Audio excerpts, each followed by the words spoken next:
but I was wondering if there was any discussion on the controversy, where there are many in the Iranian community who don't trust them, and a way to engage folks together in unity, despite trust issues, in related, could be military action or otherwise. Thank you.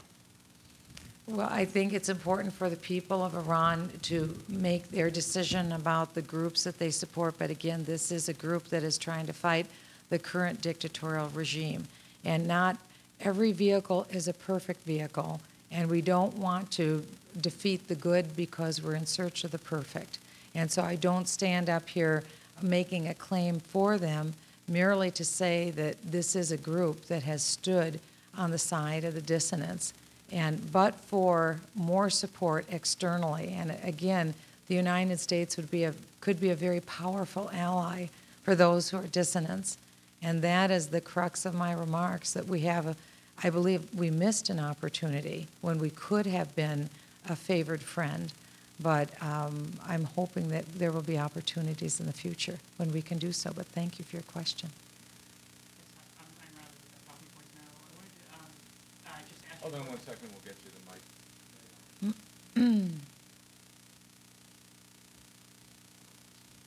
Just wanted to ask what the substantive differences are between the Bush administration's policy towards Iran and the Obama administration's policy. What have you seen so far, action-wise, that the Bush administration did that the Obama administration isn't? Well, that's not the purpose of my remarks here today. The purpose of my remarks here today is to talk about the opportunity that we have today in 2010 to extend our hand to the dissidents in Iran to show a strong United States presence.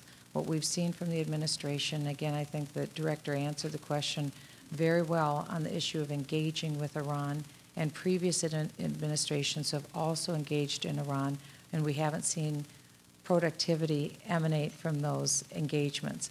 Now we know that Iran appears to have crossed a line.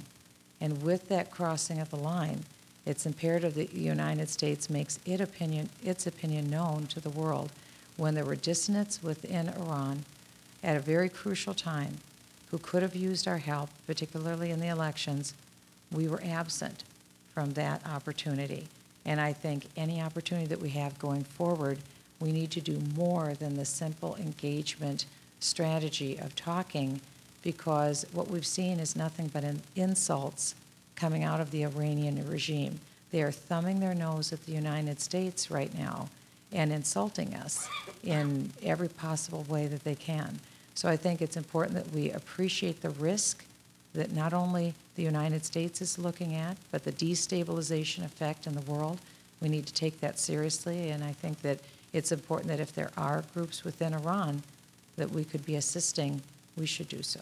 Okay, so is it fair to say that you weren't happy with the way the Bush administration handled the Iran issue? No, my remarks stand for what they are. Thank you. Thank you, Congresswoman. Thank you. Thank you for coming. Thank you, Larry. God bless you. Thank you. It's not a press conference. This is a conference, and we have 2 hours to get through it. I might note that you're from the nation, so I guess you're not politically happy with what we're saying. Okay, that's fine. Our next speaker is a very distinguished individual by the name of Alan Keyes. He's my close friend. He's a former presidential candidate, former Senate candidate, and most importantly for this conference, he's a former ambassador to the United Nations under President Ronald Reagan. It's with my great pleasure that I announce and thank Alan Keyes for coming to speak here today.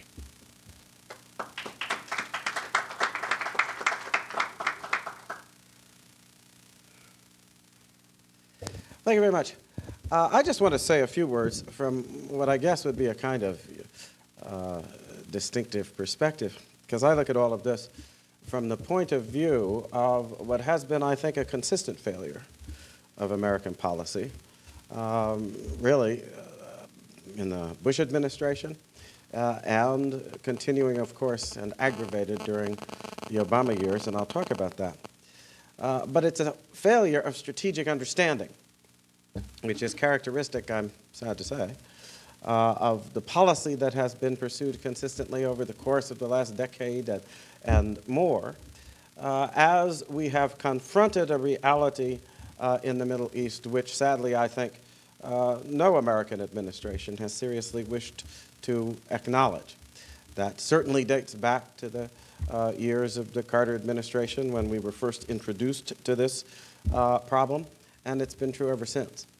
I take as my starting point for that this notion that sadly developed in both the Bush years is now continuing in the Obama years, that somehow it is possible for the policy of the United States in the Middle East to be dedicated to an abstraction called nation building, which may or may not have anything to do with the actual strategic challenges that the United States faces in the region. This was always true. It was true when the G.W. Bush administration went into Iraq. And instead of trying to get the American people to understand the overall strategic challenge, and that strategic challenge, by the way, I believe has to be defined in terms of Iran, in terms of the bid that exists on account of Iran's fanatical, ideological commitment to what has been, over the course of hundreds of years, the imperialistic essence of Islam. Now, people will say, well, Islam is not necessarily, and Islamic people aren't necessarily this, that, or the other thing. But as a historic fact, Islam has been, since its inception, an imperialistic, conquering religion that has conceived of itself as spreading its ideology, its religious ideology, by means of that conquest, acting on behalf of an understanding of God that achieves its objectives by means of creating the conditions in which human beings will submit to the will of Allah. I don't think that any American administration has been willing seriously to understand and deal with that fundamental ideological challenge.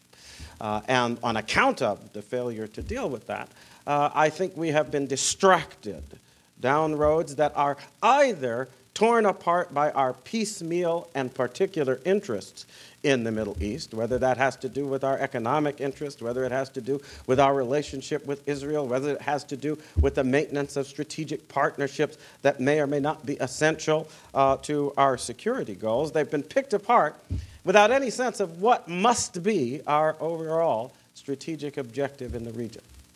And I think it would be fair to say that if we thought it through, our overall strategic objective ought to be to thwart the imperialistic ambition that now continues to rear its head, not just in the Middle East, but with the Middle East as its focus throughout the world, in order to renew the expansion of Islam that in the course of the history of mankind has been very close to being successful in asserting a universal religious and ideological hegemony throughout the earth. And I know that's not popular now. One is supposed to back away from those things that suggest that there are universal global agendas at work. Those were characteristic of the years of our Cold War confrontations, but I sadly think that they remain characteristic of the challenges that we now face.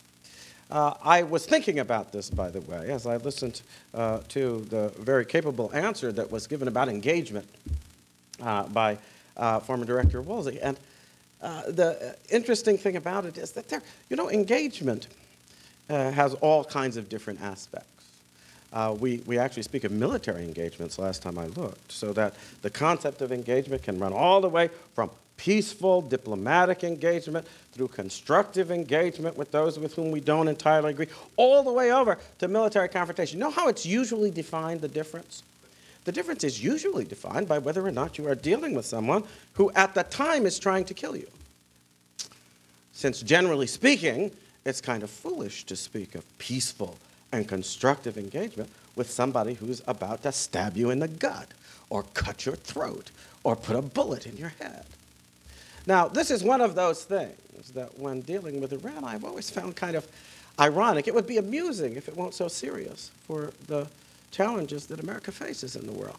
Because as far as I can tell, and I look at the situation of Iran's involvement with international terror, with al-Qaeda, with the terroristic elements that have basically been taking over and dominating the situation in Lebanon and causing problems throughout. I look at what has been happening with respect, continually, by the way, with respect to our efforts to deal with Afghanistan as one of the staging areas of terrorism, as well as Yemen and other places. Who do we find involved in every such circumstance that we face?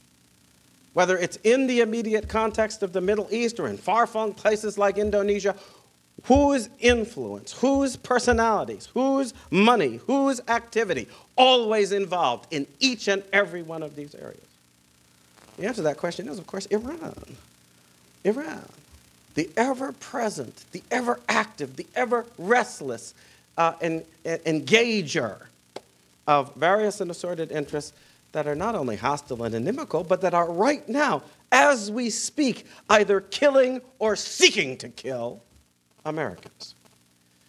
Now, when people speak about all this palaver of engagement and diplomacy, they are simply meaning to distract us from the fact that they are not dealing effectively with an entity that is right now, as we speak, engaged in hostilities toward the United States that are taking the lives of Americans, threatening the interests of our allies, and seeking to destabilize overall both the relations and the vital interests that we have in various parts of the world. I think that the first prerequisite of an effective security policy is to secure you against people who are trying to kill you. And if folks then come forward and say, well, we're going to secure the world and America against this potential threat of Iranian nuclear weapons by talking them down, I would suggest that I don't really trust folks who are telling me that they will secure me against a future threat when they are acting so ineffectually, so indifferently toward the actual threats that we face. Now, that is a criticism, by the way, which I think it would have been fair to level against the G.W. Bush administration that engaged in Iraq, for instance, and engaged in Afghanistan, that had, I believe, some kind of a strategy toward our involvement in anti-terror efforts as we used our military instrument in order to disrupt terrorist activities and try to deal with or eliminate the training areas and staging areas of terrorism.